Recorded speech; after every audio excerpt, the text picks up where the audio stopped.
Morning class. Today is part 4 of our chapter 7. We were solving exercise 7B, and I have told few formula that we will use in exercise 7B.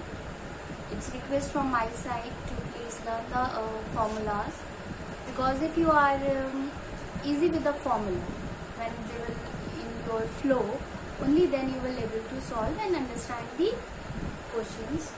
I know that it is a little bit different for all of us to proceed in this way, but we have no other option, because study must go on and the condition is not in favor of us. So schools are not going to open right now, so we need to follow the same procedure, and for that we need to learn to study like that. So I hope that you are understanding whatever I am going to tell you. So be comfortable with it. Watch the video. Now the burden on you is decreased, because now only week-wise videos are posted. So your burden is little bit decreased. Watch the video, do practice, and be safe. Okay class, so let us start from question number 6 of exercise 7B. In the last video we have solved question number 1, 2 and 3, and I have given some homework to you. So we start again from question number 6. So everyone, let us open your book and read the question. Question number 6 is, Mrs. Harjeet bought 2 bags for rupees 1,150 each. She sold one of them at a gain of 6% and other at a loss of 2%. How much did she gain? So it is asked that Mrs. Harjeet bought 2 bags and she bought with rupees 1,150. So cost price of each bag is equal to rupees 1,150. And how many bags she has purchased? She has purchased 2 bags. She has purchased 2 bags. One sold at a gain of 6%. So I'll write here. So I have written over there, one sold at gain of 6% and second sold at loss of 2%.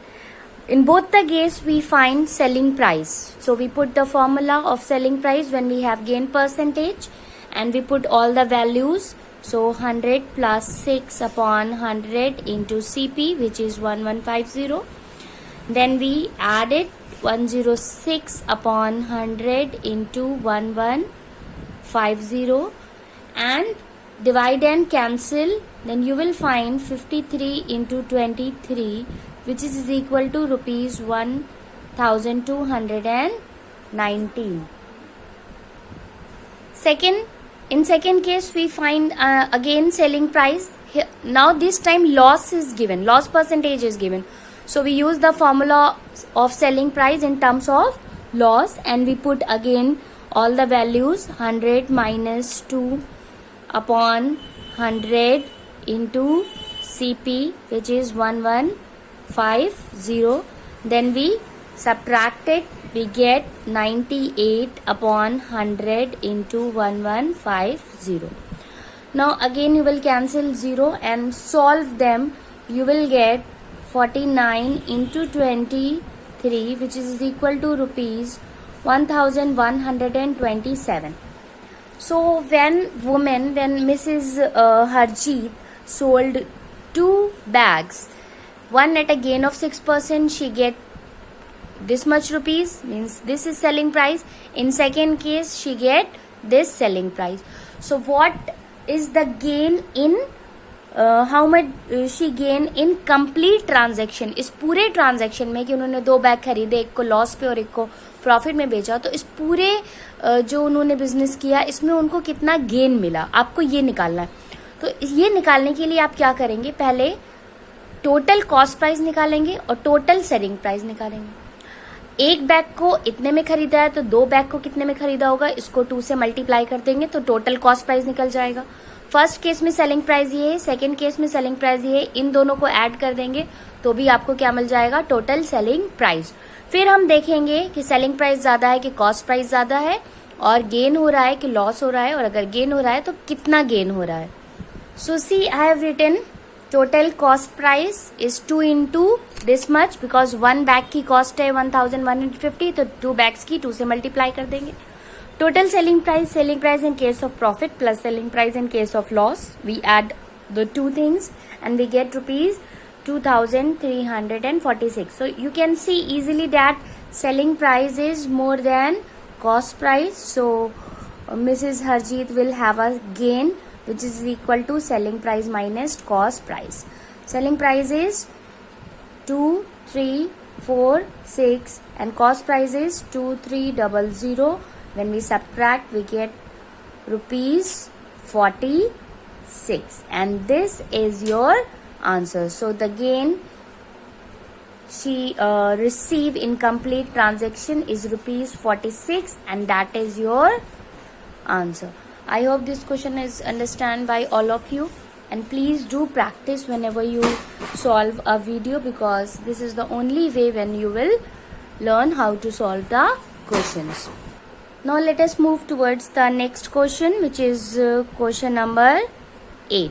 So first we will read the question from the book and we understand question कि question में क्या पूछा गया है। Toffees are bought at 15 for rupees 20, यानी toffees को खरीदा गया 15 टॉफीज रुपीज 20 में, यानी रुपीज 20 में 15 टॉफी खरीदी गई। How many toffees would be sold for rupees 20 so as to gain 25%। इन्हीं ने कहा है कि कितनी टॉफीज को रुपीज 20 में बेचा जाए कि 25% का गेन हो। ठीक है, 20 रुपए में 15 टॉफी खरीदी गई, लेकिन बेचनी कम है, तभी तो आपको प्रॉफिट होगा। तो उन्होंने पूछा है कि कितनी टॉफी हम सेल करें 20 रुपीज में कि गेन हमें कितना मिले, 25% मिले। तो मैंने आपको इससे पहले भी बताया था कि whenever whatever is asked in a question we suppose it as x, तो उन्होंने पूछा how many toffees would be sold, तो हम लिखेंगे let x toffees would be sold at rupees 20। So I have written over there let x toffees should be sold at rupees 20। जो हमसे पूछा था उसी को हमने x मान लिया।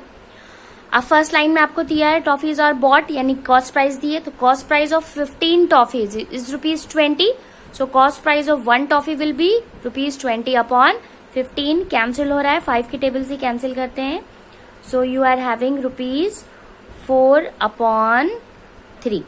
अब हमने जो माना है कि let X toffees should be sold, तो अब हम कॉस्ट प्राइस कितनी टॉफीज का निकालेंगे, एक्स टॉफीज का।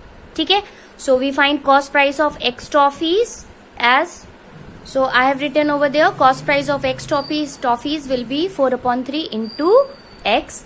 Now given gain should equal to 25%, so we will use the formula of selling price in terms of gain as 100 plus gain percent upon 100 into CP, and then we put the value. Selling price कितना है, 20 rupees ही है, so selling price is 20, gain percentage है आपका 25 और cost price है आपका 4 upon 3x। ठीक है, क्योंकि हमने मान लिया है कि let x toffees should be sell at rupees 20, तो सेलिंग प्राइस तो 20 ही हुआ ना, क्योंकि हमने 20 रुपीज में टॉफी बेची। कितनी बेची, x बेची। ठीक है, तो हमें x निकालना है, सो हमने सारी वैल्यूज यहाँ पे पुट करी। अब हम इसको सॉल्व करेंगे। 125 upon 100 into 4 upon 3x, we cancel 4 ones are and 4 25s are, 25 ones are and 25 5s are, so we get 5 upon 3x is equal to 20, और 5 upon 3x is equal to 20 और x is equal to 20 into, उधर जाएगा तो क्या हो जाएगा, flip हो जाएगा, numerator becomes denominator and denominator becomes numerator. Then it cancels with 5. So x is equal to 12. Means how many toffees should be sold with rupees 20? 12 toffees should be sold. So your answer will be 12 toffees. That is your answer. Okay everyone. Now let us move towards the next question, which is question number 10. So let us read question number 10 from the book. Question number 10 is, a grocer bought sugar worth of rupees 4,500. एक grocer ने sugar खरीदी कितने rupees की? 4,500 की. He sold 1/3 it at 10% gain. उसने 1/3 of sugar बेची 10% के profit के साथ या गेन के साथ. At what gain percent the remaining sugar be sold to have a 12% gain on the whole?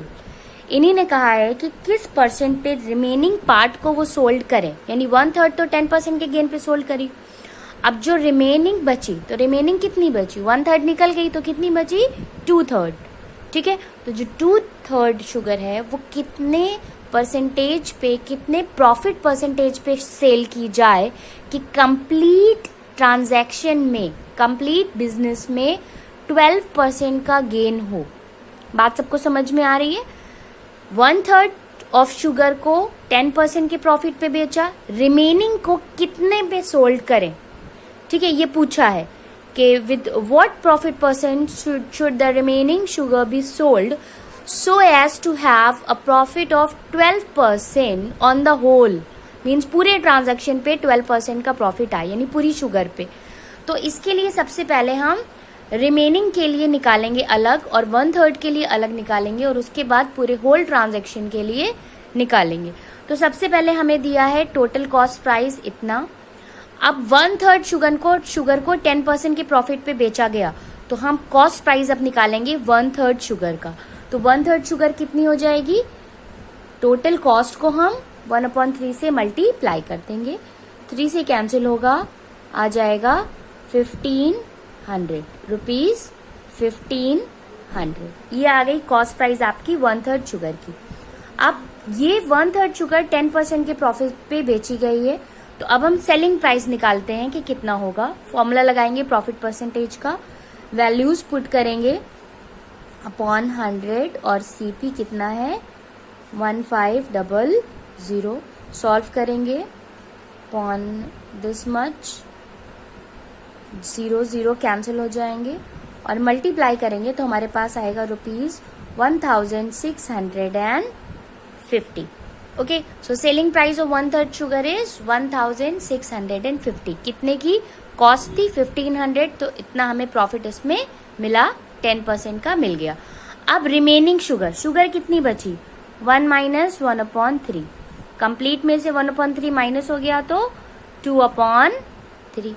अब cost price of remaining sugar, इसी तरीके से रिमेनिंग शुगर की कॉस्ट प्राइस होगी 2/3 इंटू 4500. अगेन इसको जब हम मल्टीप्लाई करके डिवाइड करेंगे, 3 से इसको मल्टीप्लाई करेंगे तो हमारा आ जाएगा 3 से डिवाइड करेंगे तो आ जाएगा 1500 और 1500 को जब हम 2 से मल्टीप्लाई करेंगे तो हमारा आ जाएगा 3000. ओके, तो remaining cost price of remaining sugar is 3000. या आप ऐसे भी निकाल सकते हैं कि 4500 की पूरी थी, जिसमें से 1/3 की कॉस्ट थी 1500, तो बची कितना? बचा 3000. वैसे भी माइनस करके भी निकाल सकते हैं.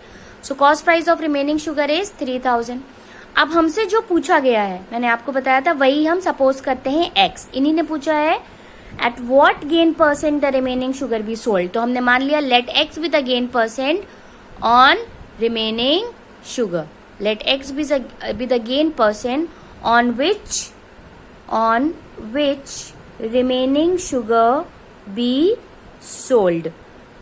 ठीक है, तो अब हम अगेन इस केस में सेलिंग प्राइस निकालेंगे. फॉर्मूला लगाएंगे प्रॉफिट परसेंटेज का 100 प्लस x, क्योंकि हमें ये पता नहीं है, हमने इसको x माना है, इंटू सीपी हो जाएगा 3000. ओके, अब ये क्या होगा आपका? ये कैंसिल हो जाएगा. 100 plus x upon 100 into 3000.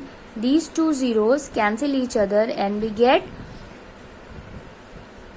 3000 plus 30x. I have multiplied 30 to this bracket.